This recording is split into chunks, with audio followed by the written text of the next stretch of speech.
सभी भाई बहनों को जय मसीह की। Praise the lord, hallelujah. मसीह यीशु में आपकी सलामती हो। परमेश्वर पिता सभी भाई बहनों को आशीष दे। सभी को जय मसीह की। हम परमेश्वर का धन्यवाद करते हैं इस सुंदर समय के लिए जो उसने हमें दिया है। धन्यवाद करते हैं तमाम आशीषों और बरकतों के लिए। तो ये मेरे प्रिय भाई बहनों, आज का जो हमारा टॉपिक है, आखिर आपके जीवन में क्यों दुख आता है, क्यों आपके जीवन में परेशानी आती है, आखिर क्या कारण है कि आप परेशान रहते हैं। आज मेरा यही टॉपिक है। तो आइए हम परमेश्वर के वचनों की तरफ चलने से पहले एक छोटी सी प्रार्थना में चलेंगे। उससे पहले आप मेरे चैनल को सब्सक्राइब करें ताकि आप भी परमेश्वर का कार्य करें। और अपनी आंखों को बंद करके प्रार्थना में चलेंगे। धन्यवाद धन्यवाद धन्यवाद पवित्र परमेश्वर, हम तेरे नाम को धन्यवाद करते हैं, तेरी महिमा करते हैं, तेरी बड़ाई करते हैं। धन्यवाद करते हैं आपके अद्भुत प्रेम को जो आपने समस्त मानव जाति से किया और अपने इकलौते को हम पर प्रकट किया। हम उसके लिए धन्यवाद करते हैं। धन्यवाद करते हैं तमाम आशीषों और बरकतों के लिए पिता। हम धन्यवाद करते हैं, हम प्रार्थना करते हैं इस सुंदर समय के लिए जो आपने दिया है। और इस समय है खुदावंद, हम आपके सुसमाचार का प्रचार यूट्यूब के माध्यम से करने जा रहे हैं। हे पिता, हमारी हर भाग में, हर विषय में सहायता मदद करें और आपका पवित्र आत्मा अगुवाई करे, ताकि प्रभु आपका वचन कहता तुम नहीं बोलते मेरे पवित्र आत्मा बोलते। हाँ खुदावन, आपका पवित्र आत्मा बोले और बहुत सारे भाई बहन इन वचनों को सुनकर आशीषित होने पाए और हम भी आशीषित होने पाए। होने दीजिए पिता, सिर्फ तेरी इच्छा पूरी हो, तुझे महिमा मिले, ताकि हम एक बड़ी गवाही दें और तेरे नाम को महिमा मिले। सबको तेरे हाथों में सौंपते हैं। इस प्रार्थना को यीशु मसीह के सामर्थ्य और आशीष नाम में होकर मांगते हैं, आमीन आमीन। सभी को जय मसीह की। तो ये मेरे प्रिय भाई बहनों, अंत का समय नजदीक है। स्वर्ग के राज्य का आगमन शीघ्र होने वाला है। परमेश्वर का आगमन जल्दी होने वाला है। तो ये मेरे प्रिय भाई बहनों, आखिर क्या कारण है कि आपके जीवन में दुख आता है, आपके जीवन में संकट आते हैं, कलेश आते हैं, क्या कारण है। तो आइए हम परमेश्वर के कुछ वचनों की तरफ चलते हैं। परमेश्वर का वचन क्या कहता है। यशायाह नबी की पुस्तक और उसका चैप्टर नंबर 65 और उसकी आयत नंबर 1 और 2 में लिखा है, जो मुझको पूछते भी न थे वे मेरे खोजी हैं। हालेलुया। ये मेरे प्रिय भाई बहनों, परमेश्वर का वचन कहता है, जो मुझे पूछते भी न थे वो मेरे खोजी हैं, जो मुझे ढूंढते भी न थे उन्होंने मुझे पा लिया, और जो जाति मेरी नहीं कहलाई थी उससे भी मैं कहता हूँ, देख मैं उपस्थित हूँ। हालेलुया। हे मेरे प्रिय भाई बहनों, जो परमेश्वर को नहीं जानते थे आज वो परमेश्वर को खोज रहे हैं। क्योंकि प्रभु का वचन कहता है, जो जाति मेरी नहीं थी आज वो मुझे खोज रही है, आज वो मेरी कहलाई जा रही है। क्योंकि प्रभु कहता है, देख मैं उपस्थित हूँ। और आयत नंबर 2 में लिखा है इसी में, मैं एक हठीली जाति के लोगों की ओर दिन भरा हाथ फैलाए रहा, जो अपनी युक्तियों के अनुसार बुरे मार्ग पर चलते हैं।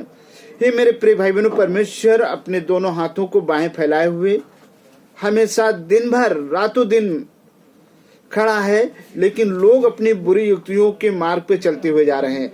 आज परमेश्वर के वो अद्भुत प्रेम को नहीं जानते हैं कि जो परमेश्वर ने समस्त मानव जाति से किया और हर एक के पाप की छुड़ौती के लिए अपने इकलौते को कुर्बान कर दिया। हे मेरे प्रिय भाई बहनों, यीशु की कुर्बानी को लोग नहीं जान रहे हैं, क्योंकि उसका वचन साफ साफ कहता है, मैं एक हठीली जाति के लोगों की ओर दिन भर हाथ फैलाए रहा। आज खुदावंद यीशु मसीह समस्त मानव जाति के लिए वो दिन रात हाथे फैलाए हुए है और कहता है कि हे सब परिश्रम करने वाले बोझ के तले दबे लोगों मेरे पास आओ, मैं तुम्हें विश्राम दूंगा। हालेलुया। परमेश्वर का धन्यवाद हो, यीशु के लहू की जय हो। हे मेरे प्रिय भाई बहनों, रोमियो 10 की 20 से लेकर 21 में लिखा है, फिर यशायाह बड़े हियाव के साथ कहता है कि जो मुझे नहीं ढूंढते थे उन्होंने मुझे पा लिया है। हे मेरे प्रिय भाई बहनों, जो भाई बहन परमेश्वर को नहीं ढूंढते थे आज वो परमेश्वर के खोजी हो गए और परमेश्वर को पा लिया है। और जो मुझे पूछते भी ना थे उन पर मैं प्रकट हो गया। और जो लोग प्रभु को नहीं जानते थे आज परमेश्वर का आत्मा उन पर प्रकट होकर उनसे बात करता है। हे मेरे प्रिय भाई बहनों, और वचन 21 में लिखा है, परंतु इज़राइल के विषय में वह ये कहता है कि मेरे सारे दिन अपने हाथ एक आज्ञा न मानने वाली और विवाद करने वाली प्रजा की ओर पसारे रहा। जो लोग आज्ञा नहीं माने, तब भी मैं अपने हाथ उनकी तरफ फैलाया रहा कि वो मन फिराकर मेरी ओर लौट आए। वो कब अपने आप को अपने मुख से अंगीकार करें, कब मन फिराएं, कब तौबा करें। मैं तो दिन भर उनकी तरफ हाथे फैलाए हुए खड़ा हूँ। हालेलुया। परमेश्वर का धन्यवाद हो, प्रभु को महिमा मिले, यीशु के लहू की जय हो। रोमियो 11 और 12 में लिखा है, सो मैं कहता हूँ क्या उन्होंने इसलिए ठोकर खाई कि गिर पड़े। हालेलुया। परमेश्वर का वचन कहता है, सो मैं कहता हूँ क्या उन्होंने इसलिए ठोकर खाई कि वो गिर पड़े। कदापि नहीं, परंतु उनके गिरने का कारण अन्य जातियों के उद्धार मिला कि वे उन्हें जलन हो। आज जो जलन रखते हैं उन्हीं के जीवन में परेशानी आती है। जो दूसरे के प्रति जलन रखता है उसी के जीवन में दुख आता है, उसी के जीवन में संकट आता है। हालेलुया। और 12 में लिखा है, सो यदि उनका गिरना जगत के लिए धन और उनकी घटी अन्य जातियों के लिए संपत्ति का कारण हुआ, तो उनकी भरपूरी में कितना ना होगा। हालेलुया। ये मेरे प्रिय भाई बहनों, जब मनुष्य दूसरे के प्रति ईर्ष्या द्वेष करता है तो परमेश्वर भी उसे दंड देता है, उसे गिराता है। क्योंकि वचन साफ कहता है, सो यदि उनका गिरना जगत के लिए धन है। जो अहंकारी हैं, जो परमेश्वर जिनको गिराता है, उनका वचन कहता है वो धन है, और उनकी घटी अन्य जातियों के लिए संपत्ति का कारण है। क्योंकि परमेश्वर उन्हें दंडित करता है, क्योंकि वो एक दूसरे से ईर्ष्या द्वेष करते हैं, गलत कार्य करते हैं, उनके चाल चलन परमेश्वर के वचन के अनुसार नहीं होते हैं, इसलिए परमेश्वर उन्हें दंडित करता है। ये मेरे प्रिय भाई बहनों, यही कारण है कि मनुष्य के जीवन में दुख है, संकट है, परेशानी आती है। और व्यवस्था विवरण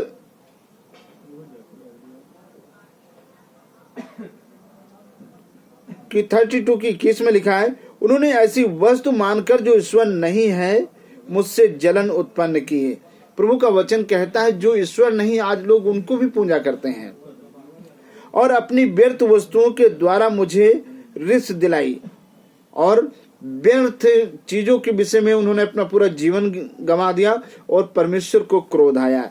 इसलिए मैं भी उनके द्वारा जो मेरी प्रजा नहीं है उनके मन में जलन उत्पन्न करूंगा, और एक मूढ़ जाति के द्वारा उन्हें रिस दिलाऊंगा।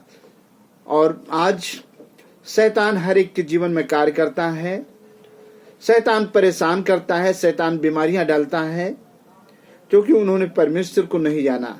जिन्होंने परमेश्वर को नहीं जाना, परमेश्वर ने उनके निकम्मेपन पर उनको छोड़ दिया।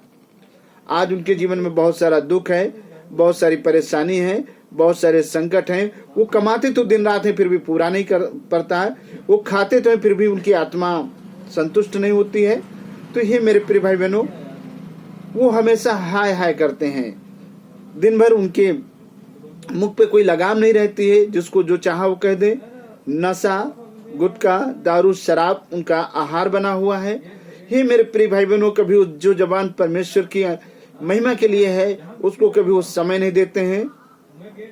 तो ये मेरे प्रिय भाई बहनों, इसीलिए आपके जीवन में भारी उलटफेर होता है, भारी परेशानियां होती हैं, भारी दुख आते हैं। यही कारण है कि आप परमेश्वर के विपरीत कार्य करते हैं। परमेश्वर जो चाहता वो न कर आप अपनी इच्छा अनुसार कार्य करते हैं, तब आपके जीवन में दुख है, परेशानियां, संकट, कलेश आते हैं। हे मेरे प्रिय भाई बहनों, इसलिए सतर्क हो जाएं, अंत का समय नजदीक है, परमेश्वर का आगमन होने वाला है। अभी तौबा करें, अपने गुनाहों को अंगीकार करें, परमेश्वर से माफी मांगे, क्योंकि उसने समस्त मानव जाति से इतना प्यार किया कि अपने इकलौते को कुर्बान कर दिया, ताकि जो कोई उस पर विश्वास करे वो नाश न हो बल्कि अनंत जीवन पाए। यीशु पे आप विश्वास करें और अनंत जीवन पाए। परमेश्वर आप सभी भाई बहनों को आशीष दे, आशीष दे। सभी को जय मसीह की। आए हम इस पावरफुल वचन के लिए दुआ करते हैं। धन्यवाद, धन्यवाद, धन्यवाद पवित्र परमेश्वर, हम तेरे नाम को धन्यवाद करते हैं, तेरी महिमा करते हैं, तेरी बड़ाई करते हैं। हे पिता, हम धन्यवाद करते हैं जो आपने इस पावरफुल वचन दिया है, और इस पवित्र वचन के द्वारा जितने भाई बहन इन वचनों को सुने वो अपने मनों को कठोर न करने पाए, वो आपकी तरफ मन फिराकर आपके पास आए और आपसे बहुतायत का जीवन पाए। क्योंकि प्रभु आप मार्ग हैं, आप सत्य हैं, आप ही जीवन है। आपके द्वारा ही अनंत जीवन मिल सकता है पिता। क्योंकि आपने समस्त मानव जाति से इतना प्यार किया कि आपने अपनी आत्मा दी। तभी आपने कहा कि मैं अपनी आत्मा तुम्हें देता हूं ताकि तुम्हारे जीवन में शांति आए। हे पिता, आप शांति देने के लिए इस पृथ्वी पर आए। हे पिता, जो भाई बहन वचनों को सुने वो आशीषित हो और हम भी आशीषित हो और तेरे नाम को महिमा मिले। तेरा राज्य इस पृथ्वी पर मसीह यीशु के नाम से स्थापित होने पाए। परमेश्वर दया करो, ब्लेस करो, ब्लेस करो। सबको तेरे हाथों में सौंपते पिता, इस प्रार्थना को यीशु मसीह के सामर्थ्य और आशीष नाम में मांगते हैं। आमीन, आमीन। तो ये मेरे प्रिय भाई बहनों, यही कारण है कि मनुष्य के जीवन में दुख, संकट, परेशानी आती हैं और मनुष्य अपने आप में इतना घमंडी है, इतना लालची है। इसलिए ये वचन खुली चेतावनी देता है कि समझ जाओ, अभी आपके पास वक्त है। मुर्दे कभी मन नहीं फिराते हैं, मुर्दे कभी पश्चाताप नहीं करते हैं। परमेश्वर ने अभी तक आपको इसीलिए जीवित रखा है कि कब तुम मन फिराओ, कब तुम अपने पापों का अंगीकार करो और तौबा करो। तो ये सभी भाई बहनों को जय मसीह की। हे मेरे प्रिय भाई बहनों, आप यदि प्रार्थना करवाना चाहते हैं तो मेरा मोबाइल नंबर 7608722815 है। आप एनी टाइम 24 आवर कभी भी कॉल कर सकते हैं। मैं आपके लिए प्रार्थना करूंगा। परमेश्वर आपको आशीष देंगे। आप बीमारी के लिए प्रार्थना कराना चाहते हैं तो परमेश्वर आपके जीवन में इसी वक्त कार्य करने जा रहा है। आप इन वचनों को सुने और परमेश्वर आपको बीमारियों से, शराब से, बंधन से आजाद करने जा रहा है। सभी को जय मसीह की, जय मसीह की।